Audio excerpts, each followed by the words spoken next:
Hi, welcome back. So now we're going to talk about a goal setting pyramid. Now, for some of you, you're going to have access through your organisation to a complete training course on this subject. So this is really just a high level overview, reinforcing the how to the what we've just been talking about with Paul around why you should set goals and how to set goals. Now, we talked about the background for it, how it's all based upon interviews with top achievers. However, the thing I'm most proud of, other than my family, are the normal people like us. Well, you anyway. I've never been called normal in my life.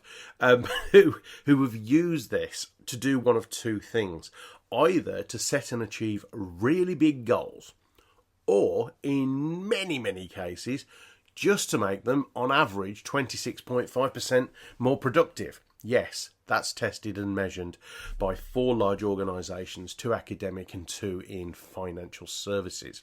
The average increase in productivity when they only used this process I'm about to show you for their general daily and weekly to-do lists made them on average 26.5% more productive and effective. Now, on your farm, let alone financial services, would you agree on your farm, 26.5% increase in productivity? And by productivity, I don't mean yield in the field. I mean your personal and your team's productivity. Anybody want that? Okay, so let's start with the premise that you've got a massive goal. And normally, many people will say, but I haven't got a massive goal, Dave. In which case, get one. And if you don't know what to do as a massive goal, how about one of two things?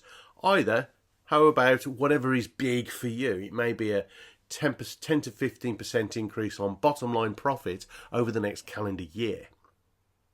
It might be that, okay, I want to diversify the farm from an attraction to agriculture, or agriculture to dairy, or dairy to pork farming or chicken farming, or to mushroom farming, or back to an attraction.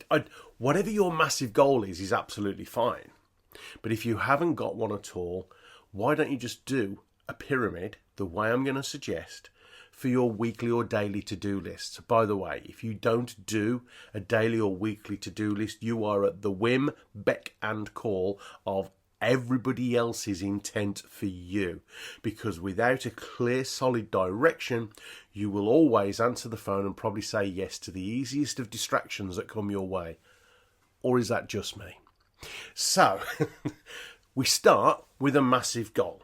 What's your massive goal? Write it down at the top of a piece of paper. Then, you can start with just yourself, because in fairness, you probably do know an awful lot about your business, your farm, and the goal you want to achieve, perhaps more than other people.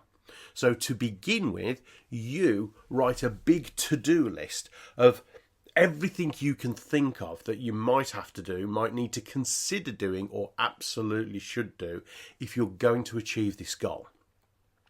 Then sit down with other people who are relevant to the success of this goal.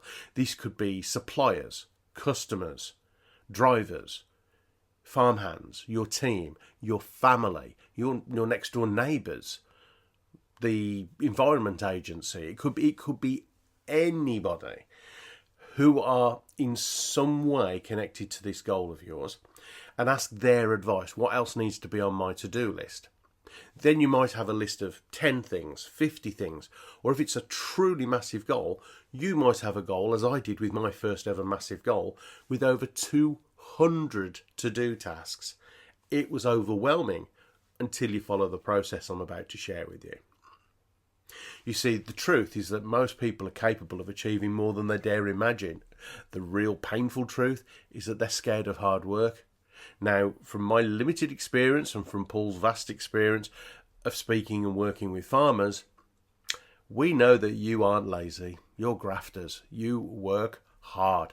So this is only going to make you more effective and productive if you use it. So I've taken it upon myself to do a generic finger in the air, because this isn't live, a list of things that I truly believe would help you to become more effective. Now, please feel free to write anything on here that's relevant to you on a piece of paper, on a to-do list. And if it's not relevant, ignore it and start creating your own list as I'm demonstrating this to you. So, piece of paper and start writing your to-do list.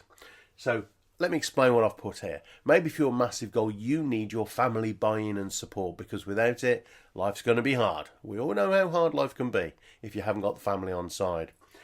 Maybe it's financial you need to sort out. Maybe you just need to understand truly where you are with your finances, cash flow, profit and loss.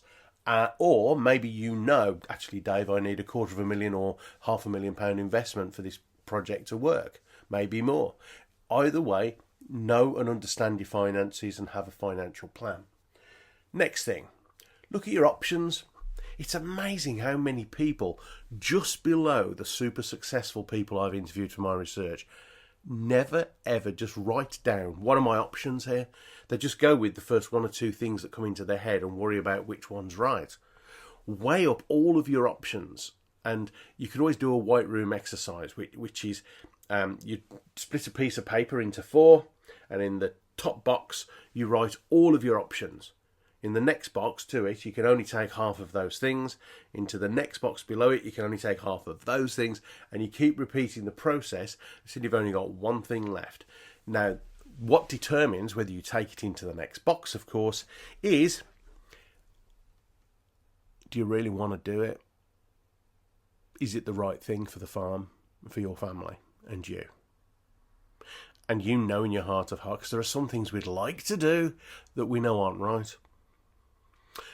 I know 20 years ago, when I was trekking around the world for raising money for charity and breaking fundraiser, of course, I thought I could do this all my life. Until my wife pointed out, actually, David, you need to earn a living. We've got no money left. So sometimes you have to put aside what you want to do in order to do the right thing. So list all your options. Have your options. Maybe it's the team you need to work on. Now, Paul's the expert on this. We've done so much already on the personality, the profile of your team, getting your team in place and getting the right team in place. Plant and machinery. Do you need to upgrade any plant machinery, equipment, tools, buildings, outsheds, fencing? Next thing, training. Again, we talked about that. Are you training your team properly or at all? If not, how can you possibly expect improved results or productivity? Do you need to diversify into a different field, I was going to say, but that doesn't work with farmers. Your own well-being, because without that, there is no business. We all know farmers who have pushed themselves too hard because if I don't do it, no one else does it right. Well, really, that's because you're not training the team right. You're not delegating correctly. So learn how to be a leader rather than a manager. Look after your well-being. Maybe delegation and needs to be one of the things on your to-do list, if that's you that I've just been talking about. Next thing, I talked about the quote by Chris Akabusi, which is, don't look up to people, look into them. So who has already done what it is you want to do or be great at, and go and track them down and ask them to coach you or mentor you on that specific subject. You will never regret doing that. Publicly commit. Commit to your friends in the pub on Sunday lunchtime. Commit to your family, commit to your friends, commit to a business coach if you've got one. Commit to people, this is what we're doing, this is where we're going. Get the team on board. Rally the troops. Find out what you don't know. Now, you might say, Dave, that's simplistic. It's just words, semantics. Well, do you know what? Most people are afraid of what they don't understand or don't know. And, sorry, not all of you, but quite a lot of people in the farming and agricultural world, you are a bit scared of new things and what you don't understand. Would that be fair? Now, we need to embrace what we don't know and what we don't understand, because what if our biggest success lies on the other side of not understanding something? Look at the things you know, for example, that I just don't know. You take for granted your knowledge, expertise, experience, but you had to learn that. You didn't know it once. So let us stop just for this goal, just to see if it works. Stop being afraid of what we don't understand and don't know, and go relentlessly after it, so it motivates you to want to learn it rather than be afraid of it. And the last thing I've put on here for now is have a plan. Do you remember we talked about how few people just below the top achievers don't have a plan? If they had a proper structured personal and business plan, boom, they would fly. Top achievers have plans. They know how they're going to do it, what they've got to do, and why they're doing it. So, have a plan. And the third, what's that about? Increasing your productivity every day by 1/3 of 1%. Do something different. For just 5 to 10 minutes a day, focus like a rhinoceros and charge at that thing that you've been putting off doing, or maybe you don't know, don't understand. And 5 minutes every day incrementally will create massive compounded effectiveness for you.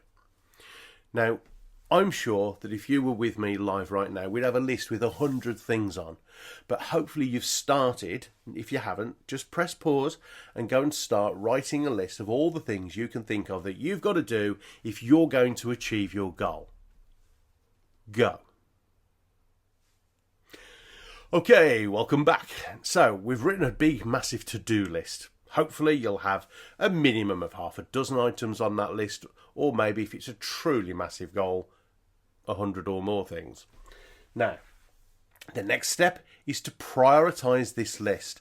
Most to-do lists don't get finished because people don't prioritise the work. So the most important task I've put, you can probably just about make it out. I've put a little number 1 there next to it. And number 2, I've put family, because without the family buy-in, you know how hard life gets.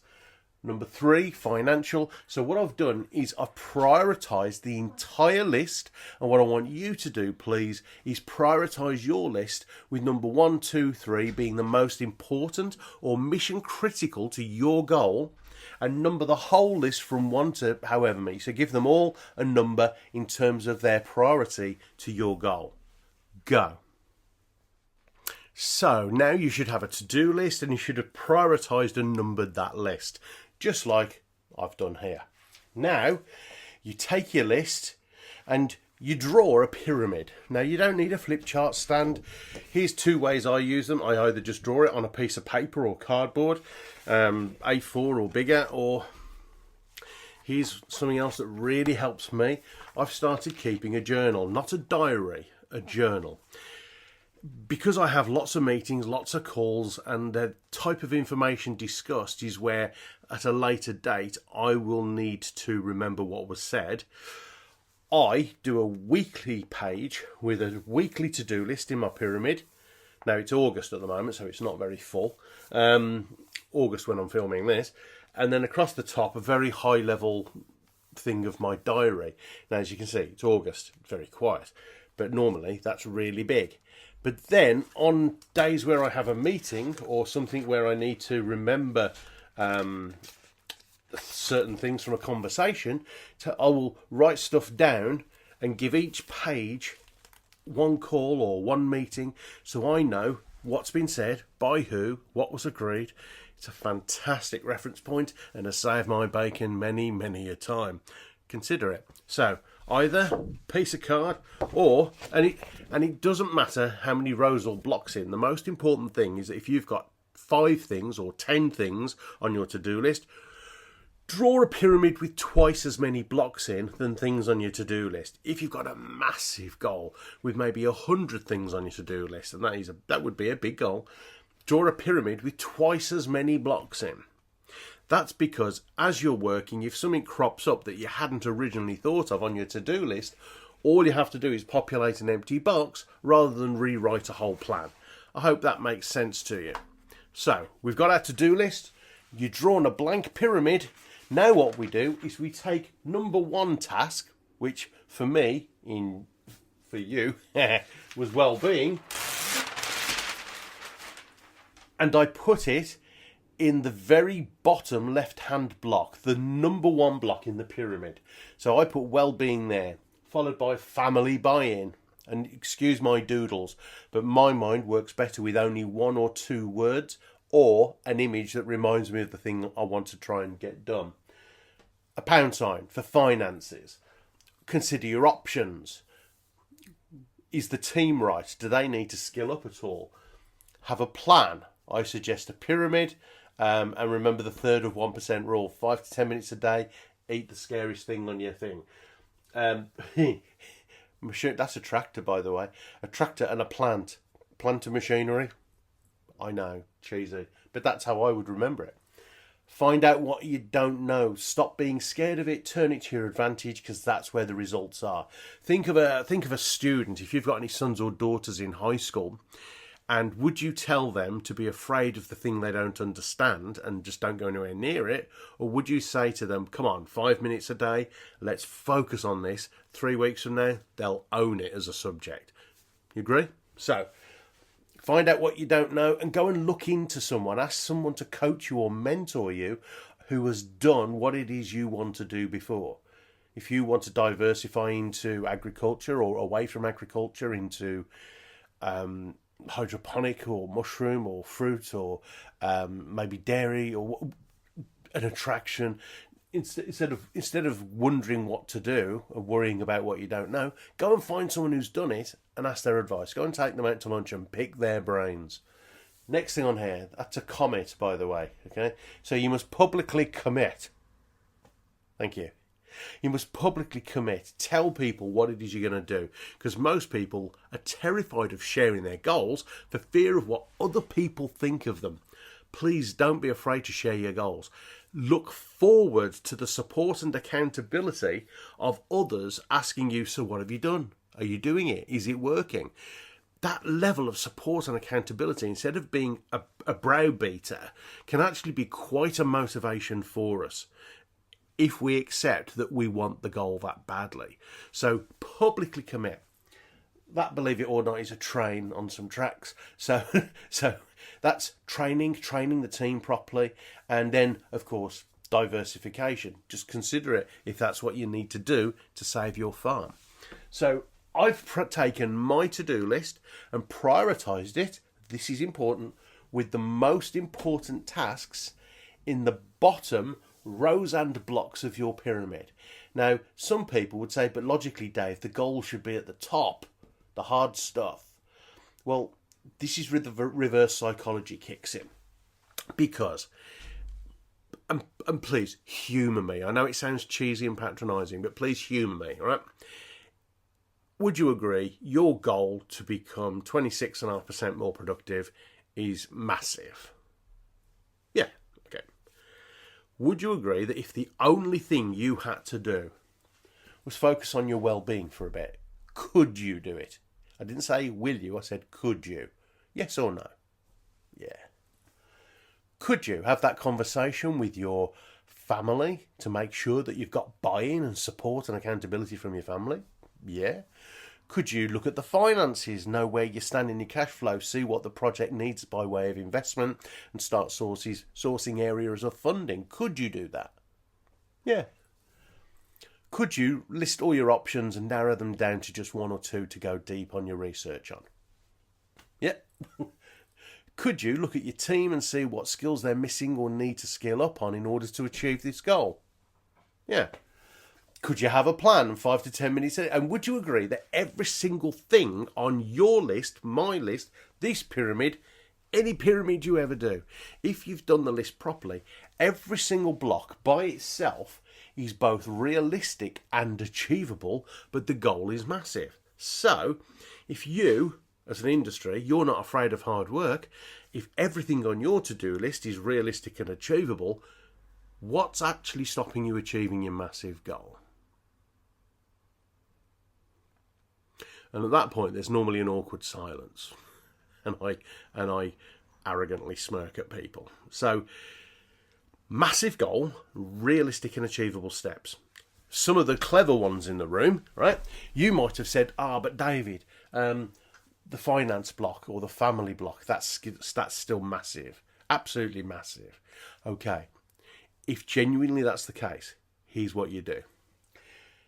You do a master pyramid with all your tasks on, prioritised from most important upwards.